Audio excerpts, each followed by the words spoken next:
Okay, so it's late.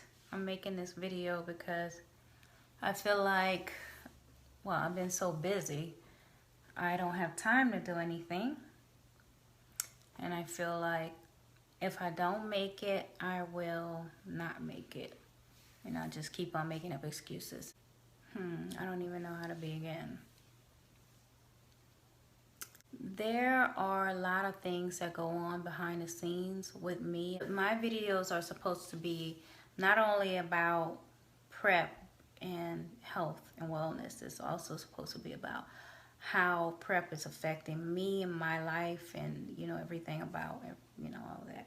Prep has had a profound impact on my mental stability, and it is that way for everyone.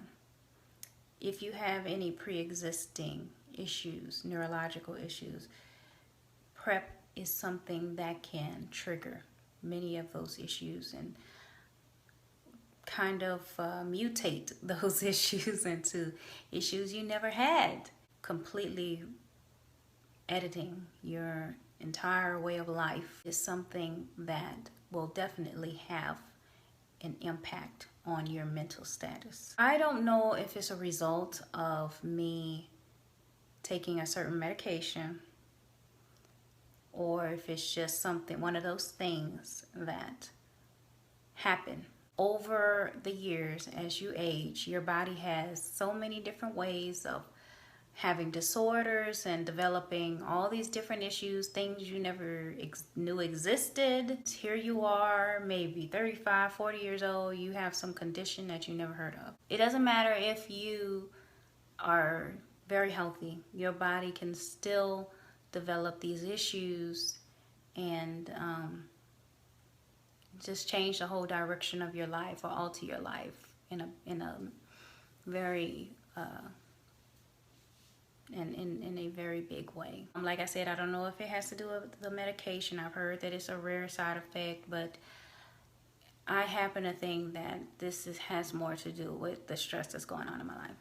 Anyway, I developed a facial tic or facial tics. I've done a lot of reading on it, and it took a while for me to actually notice that anything was wrong because it happened like so subtly. Like it's just like little tiny things I would do sometimes. It's very present in my life now. A facial tic that I do that I didn't know was a facial tic is raising my right eyebrow.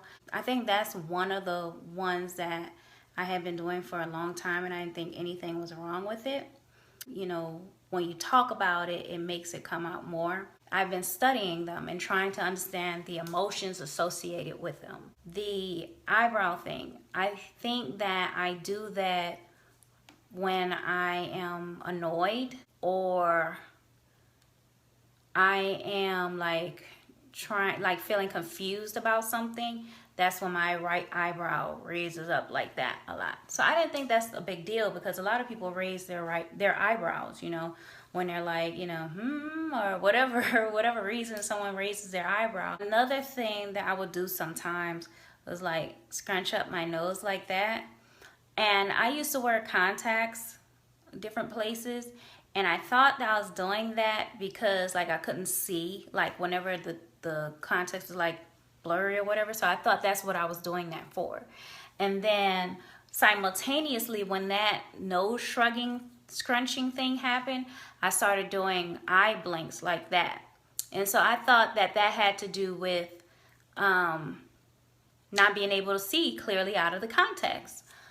So I stopped wearing the contacts, but I realized that it had nothing to do with the contacts at that point. And basically I started to try to pay attention to when I would do it and why and what would be going on and how I would be feeling. I realized that it happens, the nose crunching thing, I don't know why it does that yet. I don't know what triggers that because it seems like nothing could be going on and it'll just start doing that. But the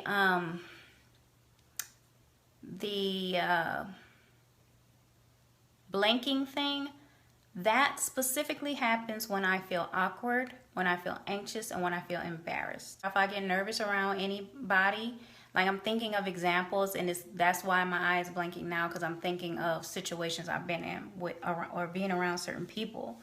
And I do also have, sometimes I have a stutter, and I usually would try to mask that by cutting my videos. Like, if you watch a lot of my videos, you will see that my videos are chopped. The reason why my videos are chopped is not because I am trying to shorten those videos, but the reason why my videos are chopped is because many times, like, I get stuck on a word and I like start stuttering. So I have to cut the stuttering off and get to the next part of whatever I was trying to say. So that's why my videos look choppy. And that's something I did not have that my whole life.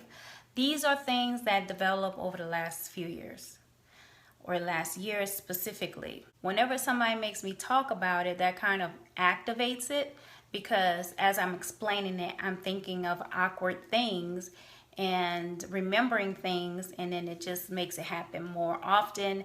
And then usually that person starts laughing or something like that, and then, you know, it makes it act up even more. I've only told the people that I feel need to know, because I'm around them and I don't want them to think I'm looking at them funny or being weird. Oftentimes, like when I feel awkward around a man, like if a man is staring at me or trying to flirt with me, like I'll start winking, and I'm thinking that they're thinking I'm winking at them, but I'm not winking at them. I'm just feeling awkward. The other tick is clearing my throat. I clear my throat whenever I feel guilty about something or mad at myself about something. So whenever I have like this internal thought of like, dang, I wish I never had done that, or something like that, I'll just go for some reason. They all have like a feeling that they're associated with, and I'm aware of it when it happens, but I can't stop it from happening. So it's supposed to resolve itself on its own. I guess it's supposed to stop without therapy. I'm guessing that once I address the issues that are making me feel these things, then it will stop. So I don't even know if that thing, I don't even know if that's a tick, you know, because I do that a lot. I do that. I'm doing it right now. I do that a lot whenever I'm thinking of something. So, and then that thing right there, that thing, I do that trying to straighten my face. Like when I notice that like I'm making, you know, ticks with my face, I try to straighten it, and then that makes it more obvious. Whenever I'm around people now, because I have to deal with customers, I just try to not feel awkward around them or embarrassed, to see if that works. And it does. Like if I try to calm myself down or like redirect my focus, that helps. I don't even know if that's one, because I do that a lot too. I guess I'm telling my truth, because see that thing I just did, that that's the stutter I'm talking about, the especially when I have to say M words. I do that a lot. I want people to understand this. Prep is something that is not normal. It is not good for you. It is not something that I would recommend for people to do. I'm doing this for my business. And the reason why I say it's not healthy is because it is something that is athletic. And sometimes athletes have to train in ways that aren't healthy. And that's the reason why they're the very best, is because they're willing to train in ways that no one else is. No one else is willing to be that dedicated to something. Prep is one of those things. It pushes you past any mental barriers, any mental roadblocks that you thought that you could never cross. It makes you go there. And unless you are a very mentally strong person who has a lot of support around them, don't do that, because it can cause you to go even further into unhealthy habits with your nutrition and lifestyle. So unless you are in the fitness industry, you don't want to do prep. Okay, I am only doing this. I love the results, I love how it looks, don't get me wrong, but I'm only doing this as a fitness professional. This is not something I would want regular everyday people to do, because you don't need to do that. So I wanted to show that prep has negative effects on everybody, even me. And I just wanted to be vulnerable enough to tell y'all, to show y'all how it can stress you out in ways you couldn't even imagine happening. So that is something you need to be aware of. So don't copy me. Don't copy me unless you are an athlete and you wanted to be a bodybuilding athlete. Like, don't copy my example. Copy the dedication, copy the commitment, but don't copy the things that I do, the level in which that I train, and don't copy the strictness of what I'm eating on prep. The other thing, the recipes and stuff I show y'all, that's all great. But this type of thing, you don't want to do this. So, and I can't wait until I'm finished, because when I'm finished, I get my life back. So, yep, that's the truth.